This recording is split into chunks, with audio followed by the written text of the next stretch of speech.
you say, how can we unveil a document that you've written and you're not there? And I also had a very tough client there who did not want to hear anything that I'm not there. Then I asked the SG to write a letter instructing me to come. So the SG said, how would that letter look like? Then he said it should look like this. So when I gave the letter, arrangement was made. I didn't know. So as today in the morning, at least I left Mandera. But in the next 3 hours, I should be in a place called Ijara. I think it's in Garissa. So that's why I'm going to briefly address this, and then later on we might not meet. But what is important, and let me write on the protocol already observed, and thank you, the peers, for attendance. So to me, today is a great honor and a privilege to stand before you here, and especially given this opportunity to work with a professional outfit of the strategic team for the KMPDU. I've known especially KMPDU initially through the SG, when he was not the SG. But we met in a young leadership training. I was the facilitator about 7 years ago. And the SG asked me after the facilitation that, are you telling me that I can become an SG? Then I say, I'm not telling you. I've just given you a challenge. So if you feel you can meet the challenge, then go on to the field. And me, I've already given you the context in which you can win an election. Because being an SG, you have to win an election. So an election also has its own architecture. Then if you want, then come, we'll assist you how to win about that. So that's how you get into that, and we worked, and then you won. And then I said that being an SG is not just a position. It is a calling to make a change, in the sense that you are going to be a change agent. And a change agent must have the mindset of understanding the context and who is it that you are trying to change. Are you going to change the life of a doctor? Are you going to change the life of the patients? Are you going to change the life or the livelihood of the people of this country? So look at that so that it's not a question of winning.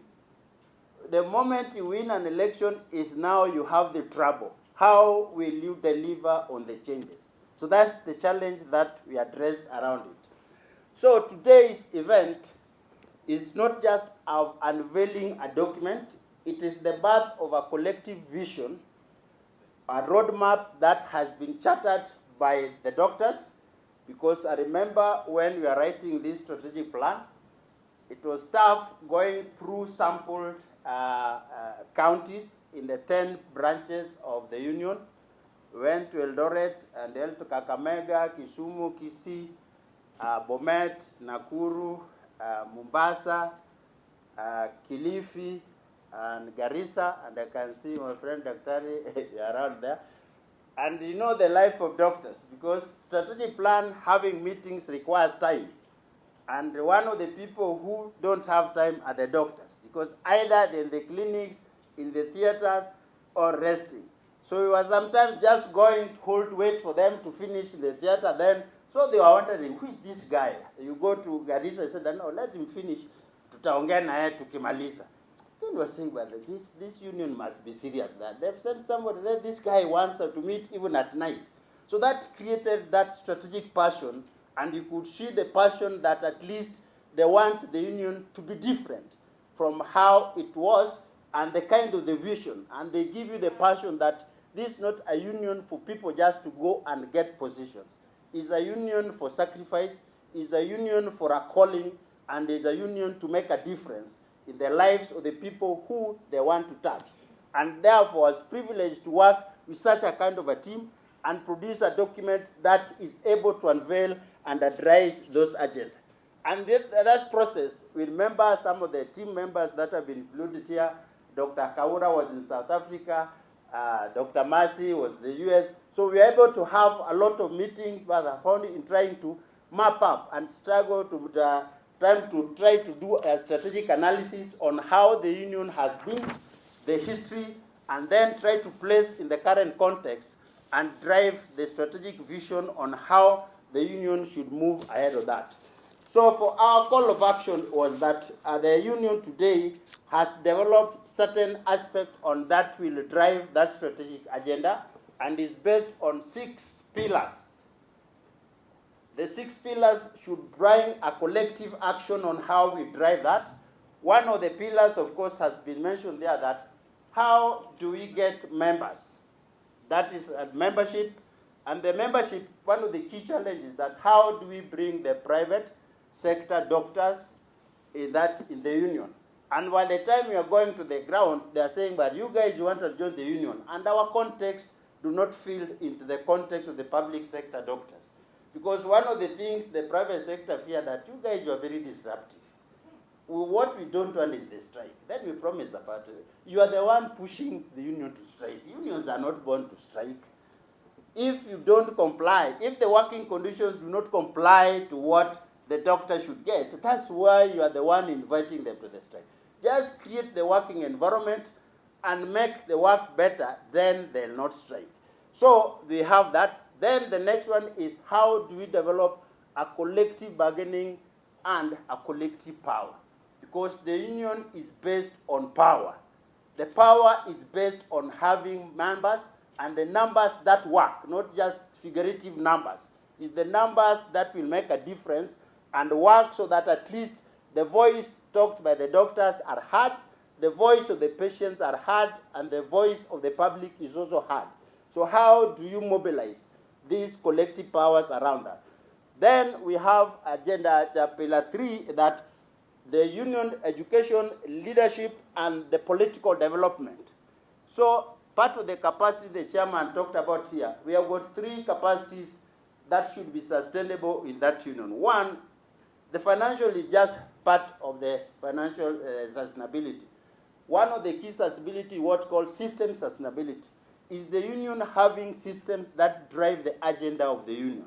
So what are these systems that should a union put in place to drive its agenda?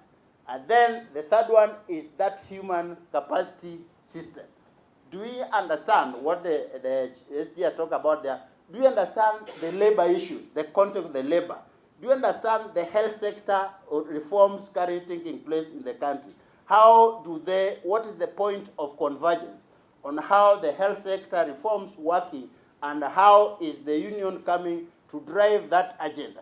Because if the doctors, the health sector works, therefore it works for the patients, it works for the doctors, and it works for everybody. So that becomes the strategic vision and the mission that this union should reflect itself on how it works about that agenda.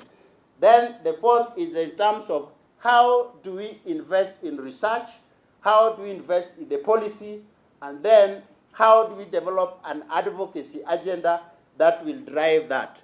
Then, of course, the public image for us to make that we are the power and the voice of the medical professionals that work. And then we get what we call the financial stability and the internal democracy. So for that, that is what is the document that you are going to launch today, so that at least we leave the vision and make things that look forward. And the state plan, as we are, it's not just a question of what is written.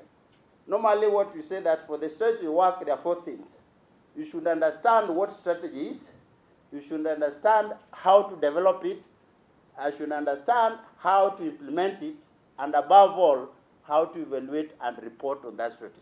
So those 4 things must work. So just writing a document is just at maximum you can only achieve 30%.